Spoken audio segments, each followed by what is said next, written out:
titulado este sermón, El Dios que termina lo que inicia. El Dios que termina lo que inicia. Y lo que me propongo a la luz de Filipenses capítulo 1, versos desde el 1 en adelante hasta el 6, fundamentalmente estaremos tratando el 6, es que podamos ver que al confiar en la fidelidad de Dios, tú y yo podamos, al ver la obra de Dios llevándose a cabo, podamos tener gozo y confiar en Él. Que al ver la obra de Dios santificándonos en nuestras vidas, tú y yo podamos tener gozo y confiar en Dios. Pero me gustaría que oráramos en esta noche. Señor, te alabamos y bendecimos tu nombre y te damos gracias. Gracias, Padre, por tu misericordia. Gracias por tu amor. Oh Padre Celestial, en esta hora venimos delante de ti reconociendo que somos pecadores. Reconociendo, Señor, que necesitamos de tu gracia. Te pedimos que tengas misericordia, Señor, del predicador. Ayúdale, Señor, en medio de sus debilidades. Él necesita de ti, Señor, de tu gracia. Pero también, oh Dios, de los oyentes. Trae gozo a cada vida que está escuchando. Pero si hay alguien que no te conoce, Señor, que pueda ser atraído hacia ti, dale el don del arrepentimiento y que al final de todo lo que hablemos en esta noche tu nombre pueda ser glorificado, porque te lo pedimos por los méritos de Cristo. Amén. En la historia hay un día conocido como el día D, y este es el día 6 de junio de 1944. ¿Qué ocurrió en este día? En medio de la Segunda Guerra Mundial, los países aliados, Estados Unidos, Inglaterra, Australia, Canadá, se pusieron de acuerdo para tomar de nuevo Europa. Iban a entrar específicamente a Francia. Toda Europa estaba tomada por el ejército nazis y no había manera de ellos entrar. Y tomaron aquella decisión de entrar por una playa de Francia llamada Normandía. Una estrategia militar, la más grande desembarcación que se iba a llevar a cabo en la historia marítima de la humanidad. Al llegar a aquel lugar en Normandía, en Francia, ese día todo salió mal. A los militares le dieron un desayuno pesado por las altas posibilidades de que murieran. Y aquel desayuno, con la inclemencia del tiempo, lo que generó en ellos fue un gran mareo. Se marearon y terminaron muchos de ellos vomitando. Y cuando desembarcaron en aquella playa, Hitler había elaborado lo que él llamó el muro del Atlántico.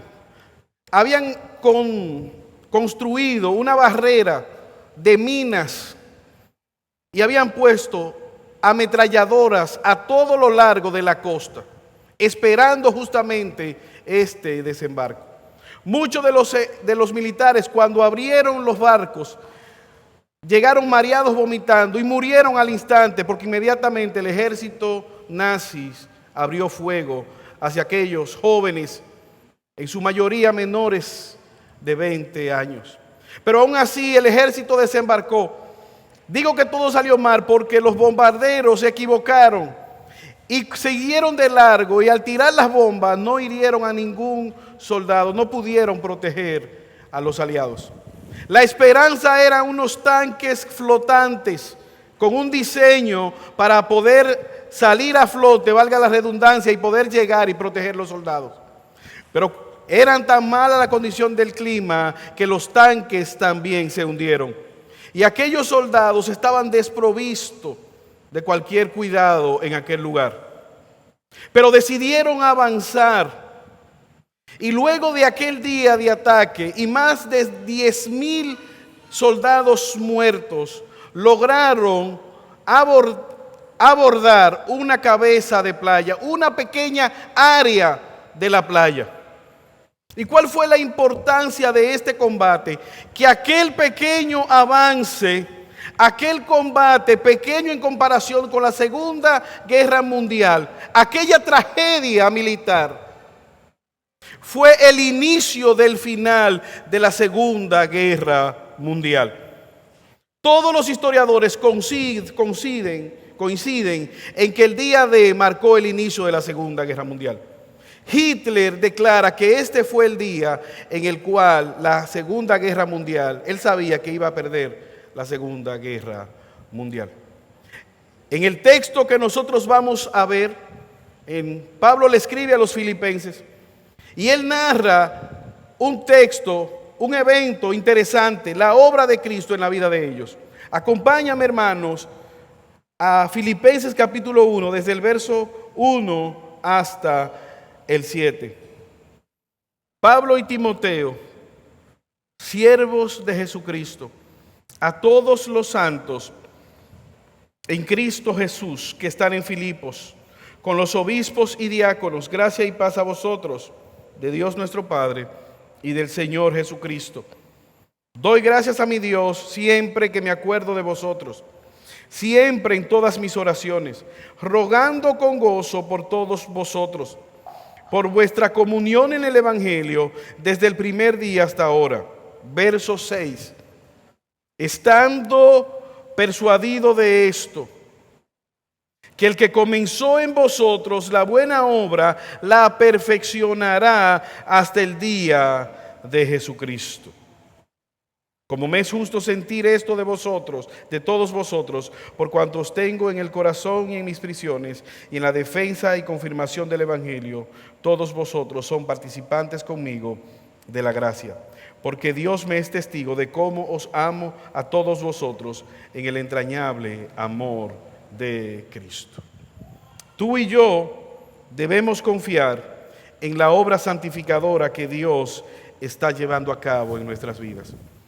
El apóstol Pablo tiene razones por las cuales él sentirse gozoso, a pesar de estar preso, a pesar de tener dificultades, a pesar de no tener los recursos necesarios como para salir de la cárcel. Él está gozoso al ver la obra de Dios en cada uno de ellos. Y lo primero que me gustaría ver en este texto es la certeza que tiene el apóstol Pablo. Hay una gran certeza. ¿Y cuál es la razón? Versículo 6. Yo estoy persuadido, estoy convencido de que aquel que comenzó la buena obra en ustedes. El apóstol Pablo está gozoso porque él sabe que es Dios quien ha iniciado esta iglesia. Él está persuadido. Ahora la pregunta es, ¿cómo inició esta iglesia? En el libro de Hechos, capítulo 16, se nos narra cómo inició. Oración, pequeño grupo, en un río, algunas mujeres, cárcel, subcárcel, sufrimientos. Como que estas no son palabras para iniciar una gran obra. Pablo llegó a aquel lugar, no había una iglesia, no había una sinagoga en aquel lugar, solamente unas cuantas mujeres orando en la ribera de un río. Pero Pablo proclamó el Evangelio y dice la Biblia que Dios le abrió el entendimiento a una mujer llamada Lidia, vendedora de púrpura. Pablo cayó preso por haber libertado a una mujer endemoniada y finalmente impidió el suicidio de un carcelero para luego ser invitado a irse, ser sacado de aquella ciudad. Ahora, la razón que Pablo está diciendo es que él ha visto en ellos que Cristo ha hecho una obra. Ellos son propiedad de Cristo. Pablo puede ver el amor de Dios manifestado en cada uno de ellos. Pablo puede ver cómo ellos aman a Cristo, a la vez cómo se identifican amando también a sus prójimos. Pablo está preso y ellos han enviado a un hermano llamado Epafrodito con una ofrenda a la cárcel para velar por el cuidado de Pablo. 10 años han pasado y todavía hay evidencias de la fe que ellos tienen en Cristo. Ellos son propiedad de Cristo. Por eso él dice, yo doy gracias a Dios en mis oraciones, porque yo veo la comunión del Evangelio desde el primer día hasta ahora.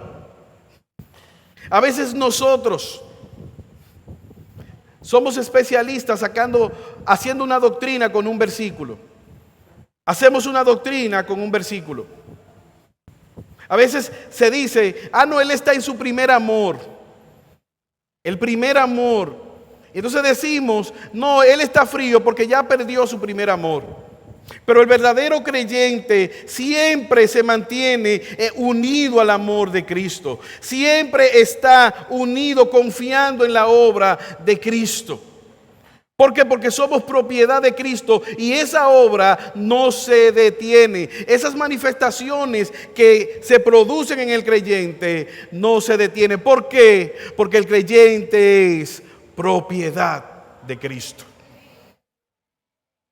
Tengo una prima, muchos de ustedes la conocen, se llama Grace. Grace tenía una bicicleta, una chopper, una bicicleta grande. Y ella feliz con su bicicleta. Una bicicleta en la cual muchas mujeres no se atreverían a montarse, pero Grace andaba feliz en su chopper. Hasta que un día apareció un ladrón y le robó su bicicleta. Ella buscó la bicicleta y no apareció. Pasaron 5 años y un día ella iba caminando por una calle y ¿qué creen? Se topó con su bicicleta y dijo, no, pero será ella.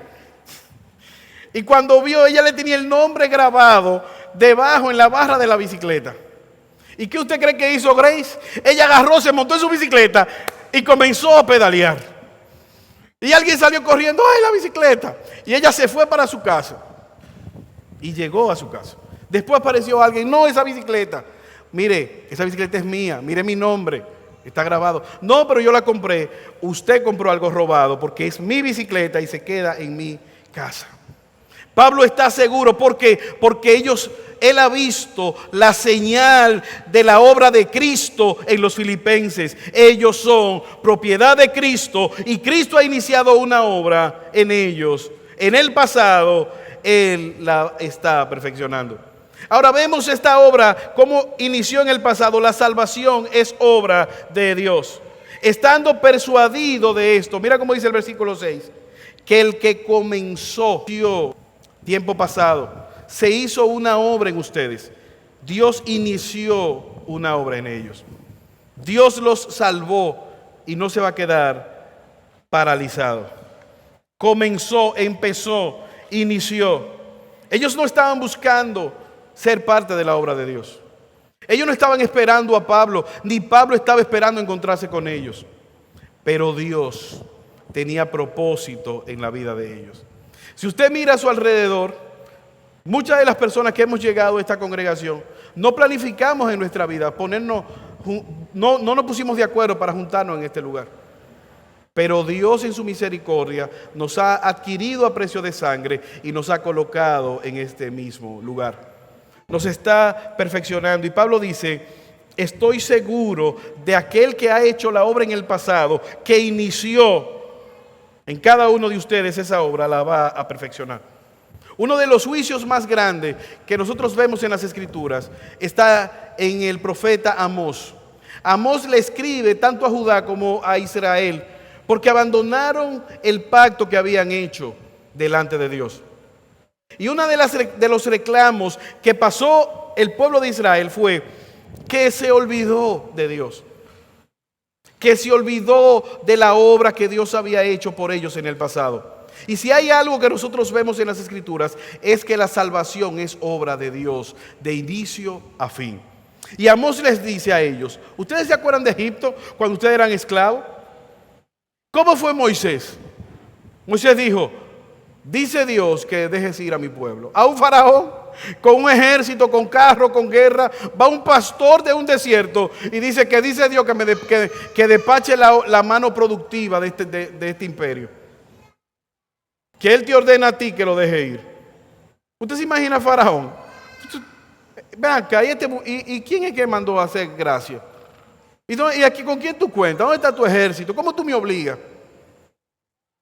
Pero no solamente que Dios los libró a ellos del desierto, de Egipto, Dios los guardó por 40 años en medio de un desierto, con la misma ropa, sandalia, y les alimentó, les libró de la inclemencia de andar en un desierto.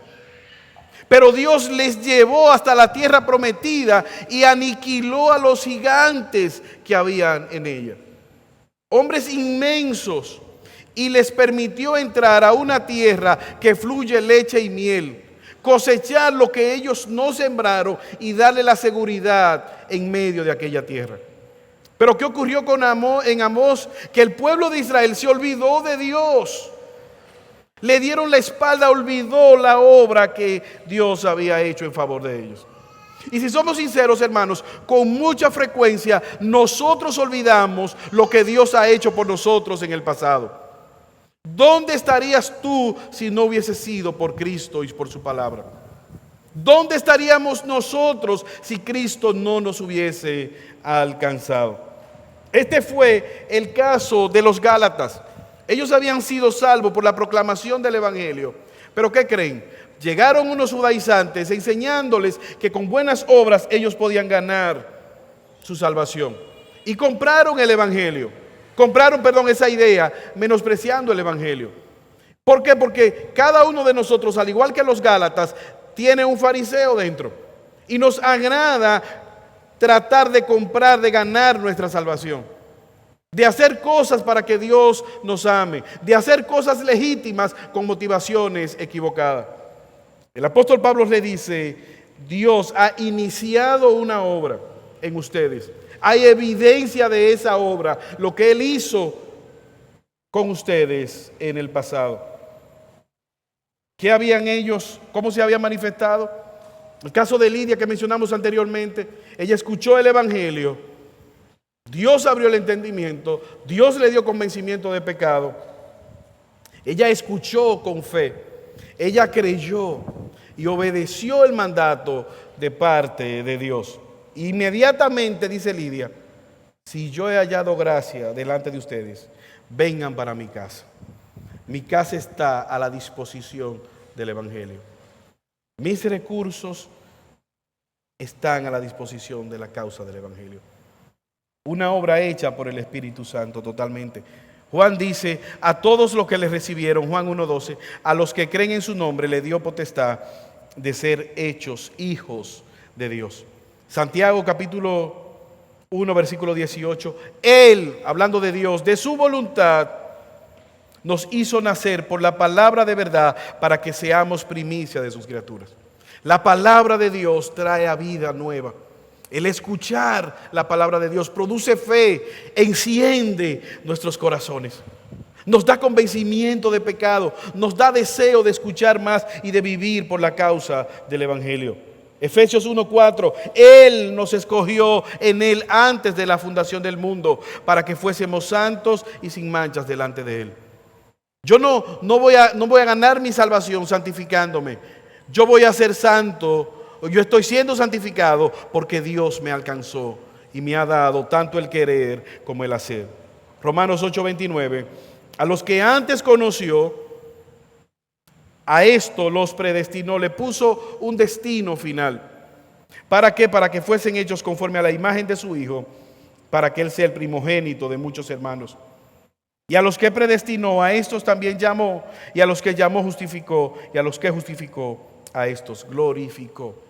Un día estabas perdido, ni siquiera sabía que tú eras un creyente o que ibas a llegar a ser creyente. Pero en los planes del Señor le plujo que alguien te predicara el Evangelio. Quizás lo rechazaste la primera vez, pero en un momento dado no pudiste resistir la proclamación del Evangelio. Y Dios te trajo a nueva vida. Pero inmediatamente tuviste convencimiento de pecado, viste que lo que la Biblia demandaba no podías hacerlo. Por eso, en dependencia del Señor y de su Espíritu Santo, has comenzado a cambiar. Viniste a una iglesia local, quisiste bautizarte, quisiste seguir, sumarte a un grupo pequeño, que te pastorearan, que rindieras cuenta. Y estás batallando con el pecado, estás luchando con el pecado. Sientes mal cuando pecas y clamas delante de Dios por misericordia. Esa es la vida del creyente. Pablo está diciendo: Dios fue que inició esa obra. Y aunque ustedes están pasando dificultades, aunque quizás ustedes estén preocupados por mi salud o por mi bienestar, dice Pablo, yo estoy gozoso porque no solamente Dios hizo algo en el pasado, Él está siendo fiel en el presente. Mira cómo dice el mismo versículo 6. El que comenzó en vosotros la buena obra, la perfeccionará. La perfeccionará. Esto sugiere la idea de dar toques, de dar retoques, de arreglar algo que está todavía en fase de construcción. Está avanzando. Como alguien dijo a Miguel Ángel, ¿cómo tú logras hacer esas esculturas de tanta perfección, con tan gran parecido? Y él dijo, eso es fácil, yo cojo un recorte de mármol y pienso en una imagen, ya sea un caballo, y comienzo a quitarle todo lo que no sea del caballo. Y al final queda el diseño del caballo. Eso se llama santificación. Dios está obrando en cada uno de sus hijos. Por medio, valga la redundancia, de los medios de gracia, la lectura de la palabra, la predicación, la oración, el ayuno, esos medios de gracia, Cristo está siendo formado en cada uno de nosotros. Pablo dice, Dios está perfeccionándolos a cada uno de nosotros. ¿Y cómo sabemos que aunque era una iglesia digna de imitar, pero tenía problemas? ¿Cómo lo sabemos? Filipenses capítulo 4, versículo 1 al 3.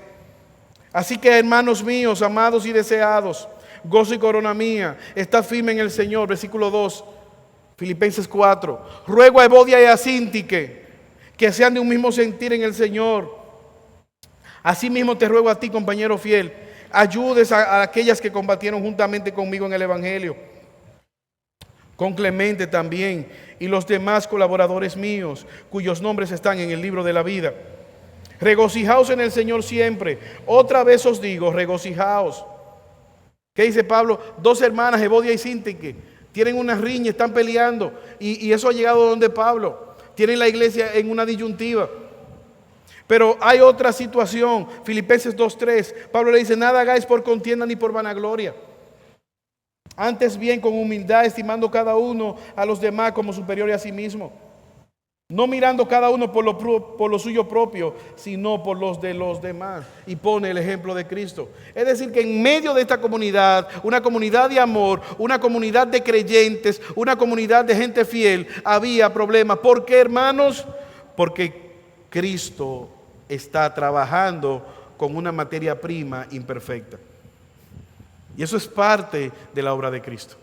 En cada iglesia, esta no es la excepción, hay personas que vienen por muchos años y nunca se hacen miembros.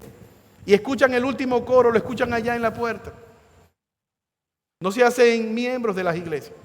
¿Por qué? Porque no quieren chocar con nadie, no quieren tener problemas. Pero déjame decirte algo, es verdad, no van a tener problemas con nadie, pero tampoco van a ser edificados. No van a crecer en la gracia del Señor.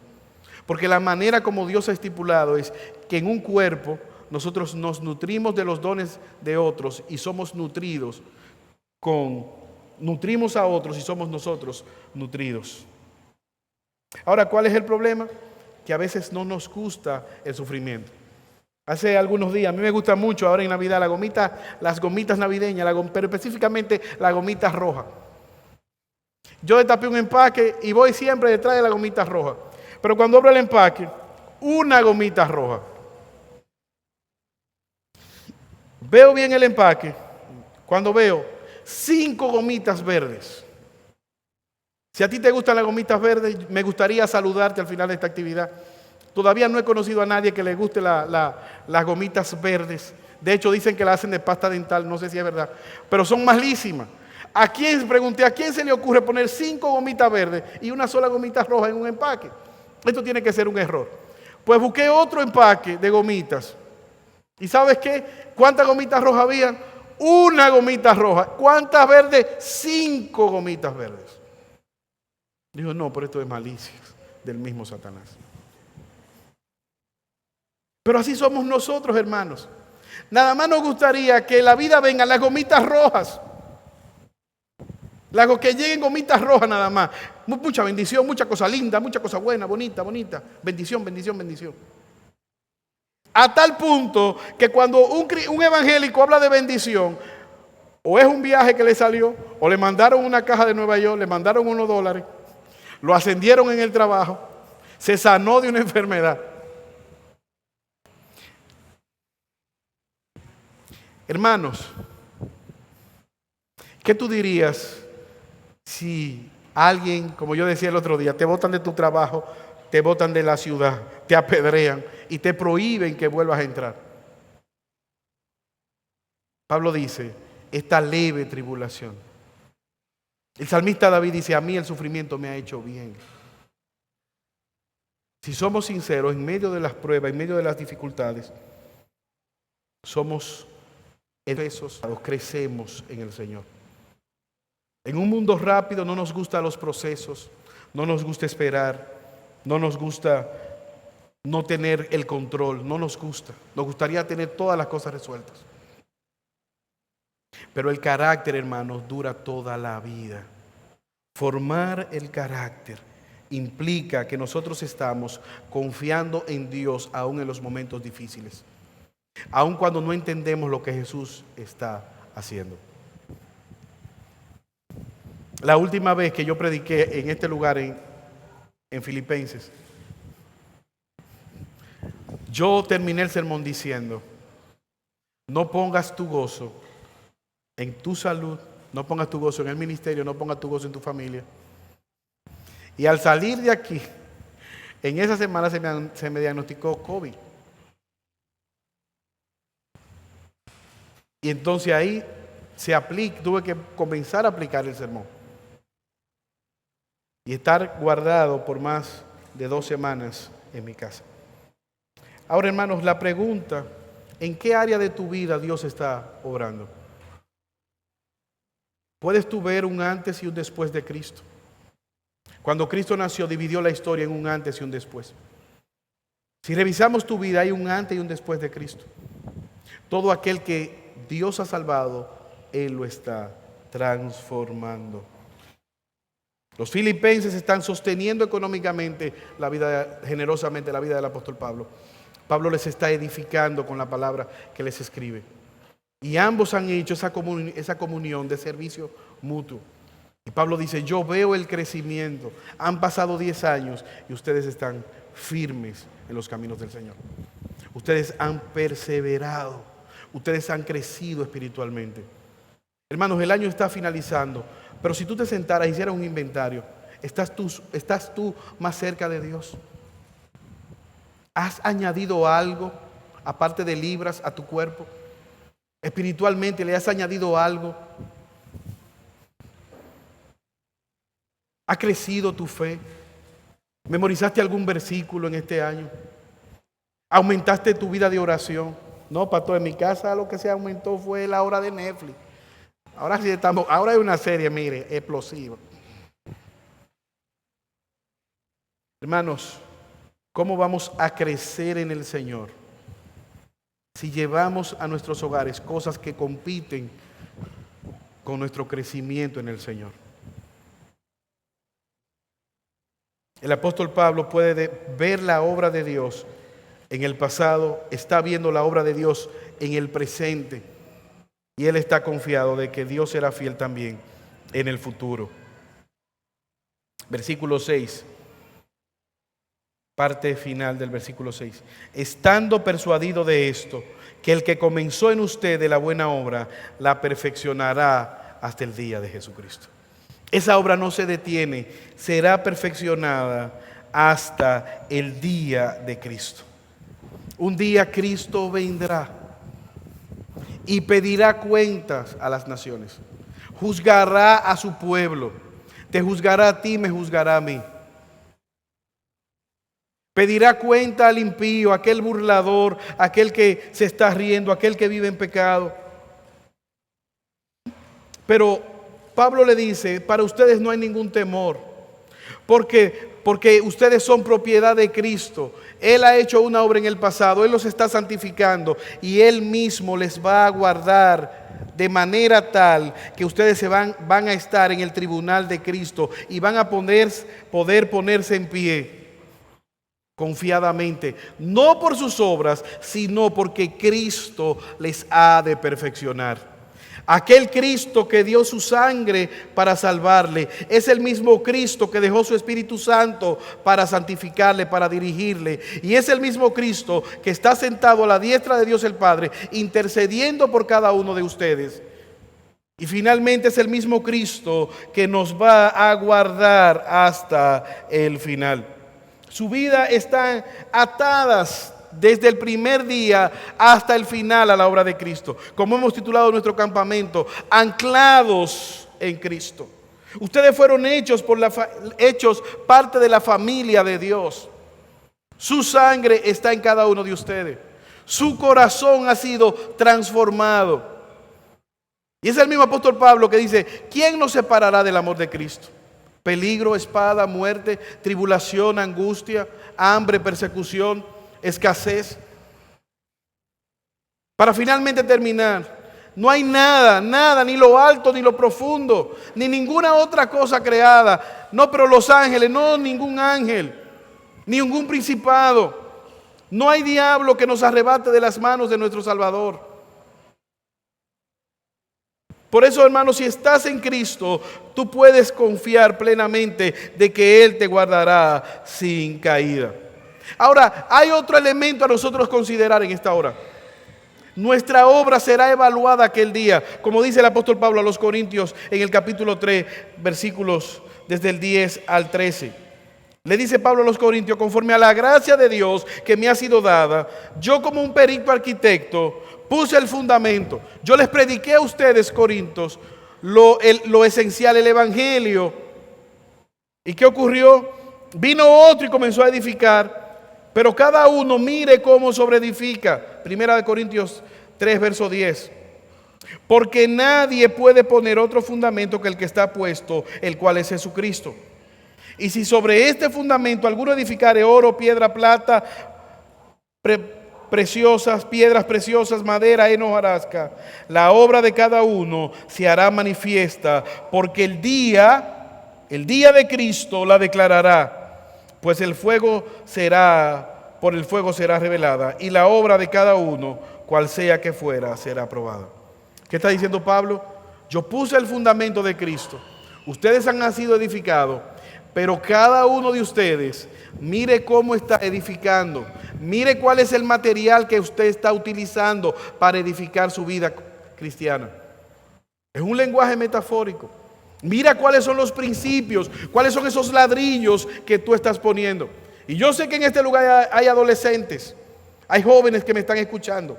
¿Qué es lo que tú estás tomando en cuenta? ¿La recomendación de tus amiguitas o amiguitos no creyentes o la palabra de Dios que te ha sido instruida? ¿Quién está influenciando tu vida? ¿Las influencers de TikTok o lo que la palabra de Dios dice? ¿A quién estás siguiendo? ¿A quién te gustaría parecerte? Pablo da una advertencia: tengan cuidado, porque un día cada obra será aprobada. Y ese día ha de llegar. Ustedes ven en los juicios que se están llevando a cabo aquí en el país, los abogados de algunos imputados lo dilatan, no quieren. No, que se enfermó, el abogado mío se enfermó, le dio gripe. Están dilatando el proceso. Pero ustedes ven los fiscales: no hay ningún problema, vamos a juicio. Tenemos las evidencias. Y los acusados, muchos de ellos dicen: no, espérate. En aquel día la obra, la construcción de cada quien será probada. Por eso, si tú estás aquí y no eres un creyente, si al reflexionar en tu vida no te ves como un creyente, no estás edificando en Cristo, no estás creciendo espiritualmente, no te engañes a ti mismo. ¿Soy yo realmente un creyente? ¿He confiado yo en Cristo? ¿He nacido de nuevo? ¿Hay un antes y un después en mi vida? Sí, pastor, yo tengo 15 años de bautizado en esta iglesia y eso. No importa. El ser creyente no es sinónimo de estar bautizado. sin proponérnoslo como pastores, hemos zambullido a muchísima gente. Y hoy no son creyentes, no están en los caminos del Señor. Ahora, si tú eres creyente, sigue confiando en la obra de Cristo. No se ha acabado todavía. A pesar del sufrimiento, sigue confiando que Cristo está llevando a cabo su obra. A pesar de las dificultades, sigue confiando en Cristo. Como dijo Lutero, una vida, dice Lutero, hay muchos jóvenes que viven una vida escuchando la palabra de Dios, pero no tienen transformación. Viven una religiosidad conforme a aquella que nuestro Salvador Jesucristo rechazó en los fariseos. Y él dice, concluyo diciendo que una proclamación sin transformación no tiene sentido. No hay vida digna de llamarse digna, sino aquella que está centrada, que subsiste, que se establece, se orienta y descansa solamente en Cristo. Fin de la cita. ¿Qué es un cristiano?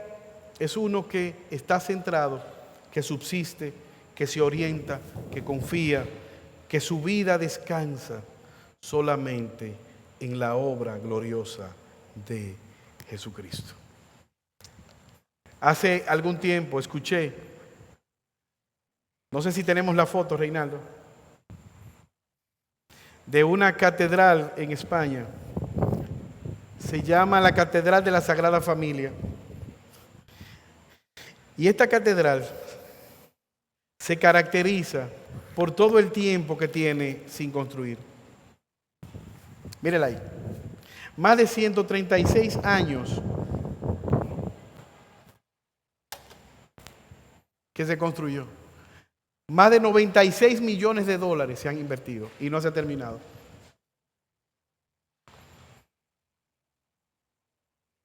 El arquitecto que hizo los planos se murió y nadie entiende los planos para poder.